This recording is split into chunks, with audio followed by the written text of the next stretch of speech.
തിരുവനന്തപുരത്ത് തോക്കും മാരക ആയുധങ്ങളുമായി യുവാവ് പിടിയിൽ. കൊണ്ടോട്ടി സ്വദേശി അജിത്താണ് പിടിയിലായത്. തൂഫാന്റെ ഭാഗമായി നടത്തിയ പരിശോധനയ്ക്കിടെ കൊണ്ടോട്ടി ഭാഗത്ത് നിന്നും പോലീസിനെ കണ്ട് ഓടിയ പ്രതിയെ പിന്തുടർന്നാണ് പോലീസ് വീട്ടിലെത്തുന്നത്. പരിശോധനയിൽ ലഹരി സാധനങ്ങൾ കിട്ടിയില്ലെങ്കിലും യുവാവിന്റെ മുറിയിൽ നടത്തിയ പരിശോധനകളിലാണ് തോക്കും ആയുധങ്ങളും കണ്ടെടുത്തത്. തോക്ക് എയർഗൺ വിഭാഗത്തിലുള്ള തോക്ക് ജാർഖണ്ഡിൽ നിർമ്മിച്ചതാണെന്നാണ് നിഗമനം. MDMA ഉൾപ്പെടെയുള്ള ലഹരി മരുന്നിന്റെ വിൽപ്പന പ്രതിക്കുണ്ടെന്നും പോലീസ് കണ്ടെത്തിയിട്ടുണ്ട്.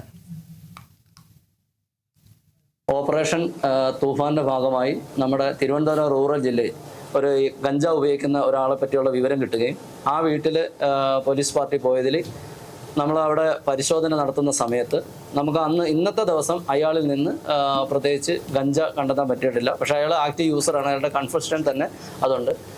അയാളുടെ വീട്ടിൽ നിന്ന് ഞങ്ങൾ മൂർച്ചയുള്ള ആംസ് ആക്ട് ഇത് പ്രകാരമായിട്ട് പറഞ്ഞിരിക്കുന്ന തരത്തിലുള്ള ആയുധമായ വാള്, അതുപോലെ എയർ ഗണ്ണ്, പിന്നെ ഒരു ചെറിയ കത്തി, ഈ 3 സാധനങ്ങൾ അയാളുടെ വീട്ടിൽ നിന്ന് കിട്ടിയിട്ടുണ്ട്.